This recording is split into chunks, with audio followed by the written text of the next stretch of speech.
बख्शीश गुरु जी का क्या गुण गाऊं, मिले अडड़क धन नाम ने तोले नाम। तो नामे पातक सूटिया नामे नासे रोग, नाम बराबर न आवे जप तप न योग। तो नाम बिना कोई नवतरे अब सागर नी माई, निरात वंदो नाम ने जा जा देखो जाओ। हे नाम नगर नवखंड मां निरात निर्गुण देश, अमर फल त्यानी पजे वर्षे में गया। तो राम समरो रघुवंश मणि हरे पाप नो नाश, काल कंपी जमथर हरे एडु नाम नो परताप सियावर रामचंद्र की जय। सदगुरु भगवान की जय। આજે આ પવિત્ર પાવન દિવ્ય પ્રસંગે પધારેલ આજના અધિષ્ઠાન પદે પરમ વંદનીય દેથાણ ગાદીથી પધારેલ પ્રાપ્ત સ્મરણીય એવા રોહિતરામજી મહારાજ, પરમ વંદનીય પરમ પૂજ્ય માધવસણા ગાદીથી અમારે બાબુરામજી મહારાજ, परम वंदनीय परम पूज्य महंत श्री जी हरदेपुर जी महाराज, चारण राम जी महाराज, अमारे गोपाल राम जी महाराज, तेमज हाल अपने आग धनगिरी जी महाराज, मंचस्व विराजमान तमाम आचार्य देवो, संतो, संत माताओ, આજનો યોગ આપણા માટે સંત દર્શનનો સત્સંગનો આજ મારો ભાગ્ય જાગ્યો ભલો ઉગ્યો ભાણ, સંત આયા પરોમણા જેના ઓગણીએ ગમશાણ। આજનો દિવસ તુલસીદાસજી મહારાજ કીધું, તુલસી સો दिन बड़ा संत मिले जो आई, नैण भरी भरी भेटीए दुख समूळा जाय। આજે આપણા સંતોનું દર્શન અને સત્સંગનો યોગ પ્રાપ્ત થયો। આજનો દિવસ આપણા માટે મહાન મૂલ્યવાન છે। એ યોગને પ્રાપ્ત કરનાર સંત શ્રી મહેન્દ્ર રામજી મહારાજ, તેમજ ધર્મિષ્ઠાબા, એમના સુપુત્ર, એમના પુત્રવધુ અને એમના શિષ્યગણ આજે આજનો મહિમા પૂજ્ય ભદ્રરામજી મહારાજને આજનો શ્રવણ જયંતિનો એક મહિમા અને એમાંય એ મહાપુરુષે આજે આખો એટલો બધો ભાવ ને એટલો બધો પ્રેમ હતો કે આજે પોતાના દ્વારે ફરતો પ્રયાગ જંગમનું તીરથ પ્રગટ પરમાત્મા સ્વરૂપ એવા સંતો આજે પોતાના દ્વારે પોતાના આમંત્રણને માન આપી અને પ્રેમથી પધારી દર્શનનો સત્સંગનો લાભ આપ્યો અને તમામ સંતોનું દર્શન કરી જેમ ભગવાને અર્જુનજીને વૈરાટનું દર્શન કરાયું તેમ આપણોને આ બધા પરમાત્મા સ્વરૂપ નિરોધ બાપોએ કીધું, પીસોભાઈ સંતરે સુજાણ સ્વરૂપ શ્રી રામનું। સંત એ પ્રગટ પરમાત્મા સ્વરૂપ છે, રામનું સ્વરૂપ છે। પીસોભાઈ સંતરે સુજાણ સ્વરૂપ શ્રી રામનો, પાઈ પદાર્થ દેહ મોય મણી છે નામનો। નામ અનાદિ કંદ વધી વેલીને જગવો, પીસોભાઈ સંતરે સુજાણ સ્વરૂપ શ્રી રામનું। આ પરમાત્માનું સ્વરૂપ છે બાપ। આપણે જો ગુરુના શરણમાં જન ન થઈ જાય એની વાત છોડો, પણ જે દીકરી લગ્ન કરી છે એના માટે તેનો પતિ પરમાત્મા છે, ભગવાન છે। તેમ આપણે ગુરુના શરણમાં જઈને આ બધા ગુરુમુખી બેઠા છે। આપણે બીજી વાતો નહીં કરવા હોય, કોઈ આવ્યો હોય દર્દી તો એના માટે ડૉક્ટરની જરૂર છે, પણ અહીંયા તો આપણે બધા ગુરુમુખી છે। આપણે ગુરુનું સ્વરૂપ છે।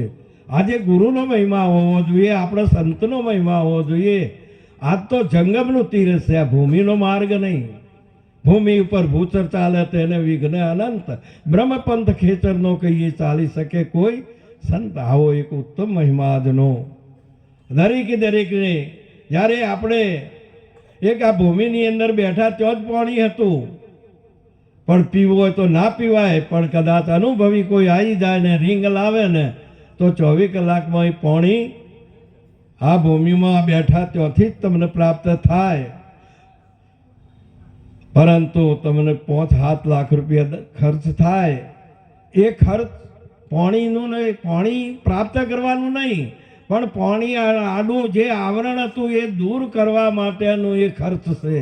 તેમ તમારા બધા કર્મો છે એ તમારા સ્વરૂપ આડો આવરણ છે, એ આવરણને દૂર કરવા માટેના બધા ઉપાયો છે, બીજા કોઈ છે મહાન. આવો એક જ્યાં સુધી આવરણનો ભંગ ના થાય ત્યાં સુધી પોતાના સ્વરૂપનો સાક્ષાત્કાર એટલે પરમાત્માનું દર્શન ના થાય ને અંશા નિર્મળતા જેની નેણમાં દોષ દ્રષ્ટિમાં નહીં લગાર આવું હોય ને તો કે અંશા બ્રહ્મરૂપ ભાળે બ્રહ્માંડ ને જેની વર્તી અખંડ બ્રહ્માકાર જ્યાં જ્યાં જોવું ત્યાં.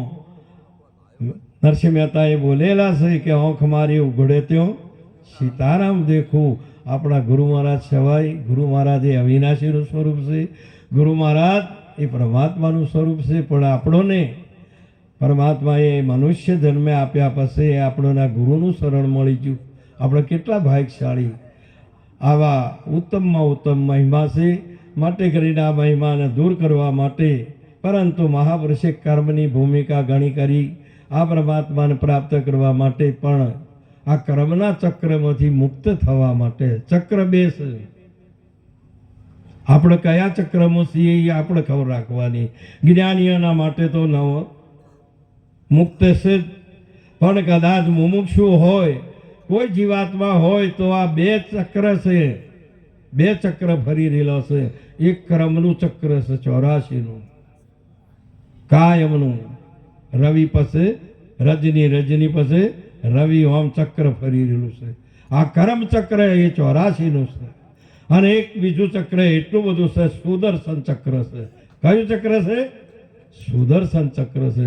જેને સુદર્શન ચક્રની જન જ્ઞાન પ્રાપ્ત થયું એના માટે આ બધા કર્મોનો લોપ થાય ને મહાન આવું એક સાચું. અને એ સુદર્શન ચક્ર એ જ્ઞાન ચક્ર છે. હે અર્જુન, જ્ઞાનાગ્નિ સર્વ કર્મ ભસ્માણીએ. અને એ મહાપુરુષે કીધું હરે અખંડ હે નામનું સ્મરણ થાય છે, અખંડ નામનું સ્મરણ થાય છે. હરે રાત દિવસ ભજનમાં થાય છે રે, અખંડ નામનું સ્મરણ થાય છે.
સંત સહી મધમાખી જેવો છે.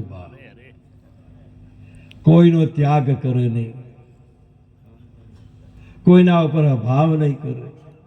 જ્ઞાની હોય અજ્ઞાની હોય, પાપી હોય પુણ્યશાળી હોય, ચાહે તો જળ હોય કે ચેતન હોય, સંત કોઈનો ત્યાગ કરતો નથી.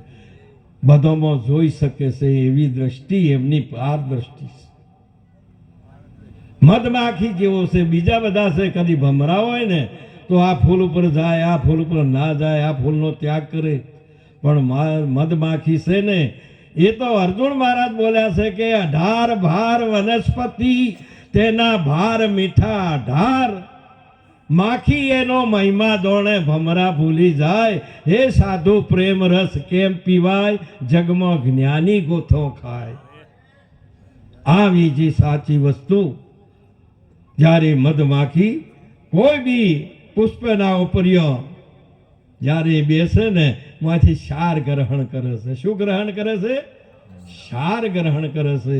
અને એ ક્ષાર લાવી અને એનું એક જ બુંદ એવું મીઠું અને એ મધ બનાવે છે બાપ. અને એક જ એવું ટીપું છે ને, અને એ મધ બનાવે ને તો 18 ભાર વનસ્પતિ હોય બેઠી હોય ને આઈન હોમી, તો કોઈ એમ ન કહી કે મારું આ ઉગું છે. અને તારે કોઈ એવું ના કહી શકે કે મારું મોય નથી. એવું તત્વે નિરોધ બાપુએ કીધું છે કે સર્વ શાસ્ત્ર માંથી કેવળ તત્વે કાઢ્યું હરિ નામ, એ નામને આશરે નિરોધ બેઠા ઠરીને ઠામ આ બધું નામમાં આવ્યું બાપ. એ જ મહાન એવું ઉત્તમ બોધ તમને કર્યો છે.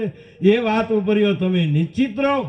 મહાન અને રામાયણમાં એ જ કીધું કે બંધહો રામ નામ રઘુવર કો, હેતુ ભાનો કસાનો હિમકર, વિધિ હરિહર કો, વેદ પ્રાણમય અગુણ અનુપમ ગુણ નિધાન સો.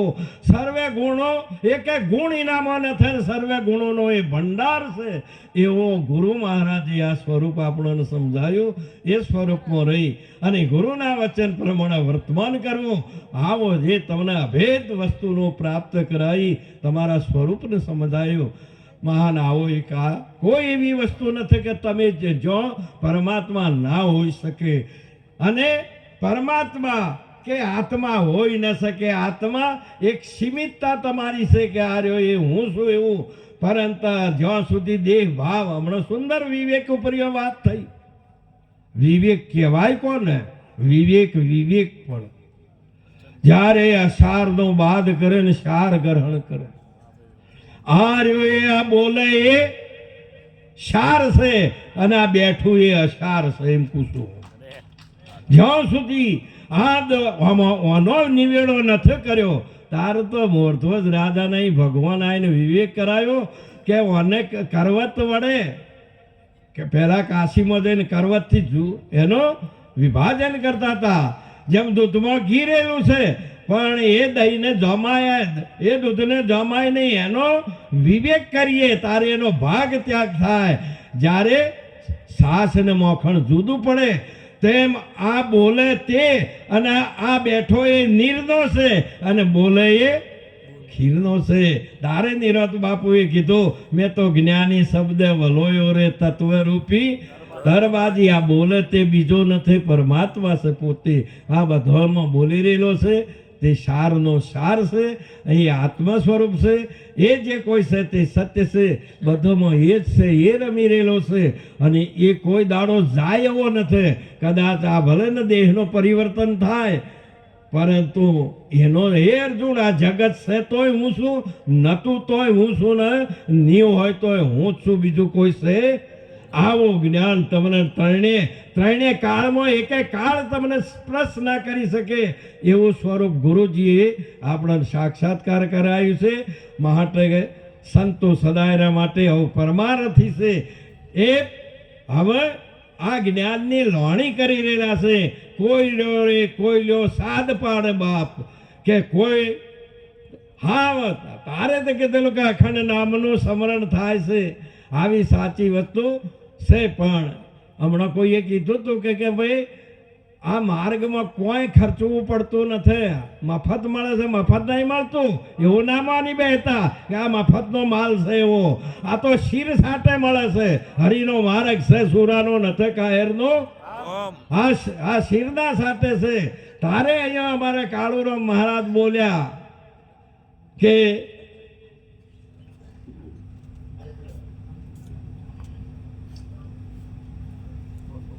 કરી દઈએ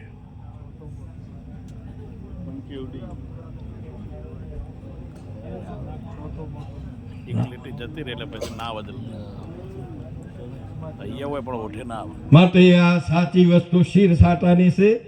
માટે આવો મહાન આવો એક ઉત્તમમાં ઉત્તમ મહિમા આપણો ચાલતો ચાલતો ચાલતો ચાલતો આ દિવસ આજે અહીંયા પ્રગટ પરમાત્મા સ્વરૂપ નિરત મહારાજ ને બાપુ નથી કેટલો વર્ષ થયો, કોઈ કહે કે 250 વર્ષ, કોઈ કહે 350 વર્ષ. આ પ્રગટ નિરત બાપુ બેઠા છે. મનાય હે હજુ તમારી ભૂતકાળમાં ભમે છે. મહાયોગી યુગે આ પ્રગટ પરમાત્મા સ્વરૂપ છે, પણ છતાંય આપણોને આ વાત સમજાય એવો કદાચ ને સોનું એનું એ છે, પણ કદાચ દાગીનાનો સમય પ્રમાણે જુઓ. પહેલાં જે દાદાઓ કપડો પહેરતા હતા એના કરતાં આપણે કપડું તો એનું એ જ છે, પણ એનો ઘાટ બદલ્યો ને એટલે હવે તમને પેલું સાચું દેખાતું તેમ નિરત બાપુ હાજરા હજુર છે. પરંતુ તમે એ વસ્તુને સમજ્યા હોય તો જ આ વાત ચોક્કસ છે કે ભગવાન કોઈ દાડો મહાન જેટલો રૂપ બદલવો એટલો તમારે બદલો, પણ તમારા સિવાય બીજું કોઈ છે માટે આવું સાચી વસ્તુ છે, સાચું છે. કોઈ થઈ ગયા એવું ના માનતા. કૃષ્ણ થઈ ગયા, કૃષ્ણ કઈ ગયા, હાલ કઈ રહેલા છે એમ કહું છું. આવો અનુભવ તમારો સિદ્ધ થાય તો જ વાત બરાબર છે. ભગવાન ગીતામાં કઈ ગયા છે કે કઈ રહ્યા છે? જેને કઈ રહેલા છે એને હાલ સાક્ષાત્કાર છે, અને કઈ ગયા છે એને 5000 પૂર્વે થઈ ગયું બાપ. માટે હાલ વર્તમાન હાજર છે ને માટે આવો તમારો અનુભવ એવો રે. અંતર જેને ઉદય થયો કૃત તળ્યો તેનો રે, જેને પોતાનો આત્મ લયો ન લયો કેમ માનશું કે અવિદ્યા આદરે ને કોઈ એવો પ્રોઢ પ્રવાહી આ સંસાર જાય વયો, જેને કોઈ અવિદ્યા એ નથી, કોઈ ઈચ્છા ટળી નથી. આવું સત્ય છે. આજના પ્રસંગે પધારેલા તમામે તમામ પરમાત્મા સ્વરૂપ સદગુરુનું સ્વરૂપ સૌ આપના શરણમાં વંદન કરી વાણીને વિરામ આપું. બોલીએ કૃષ્ણ કને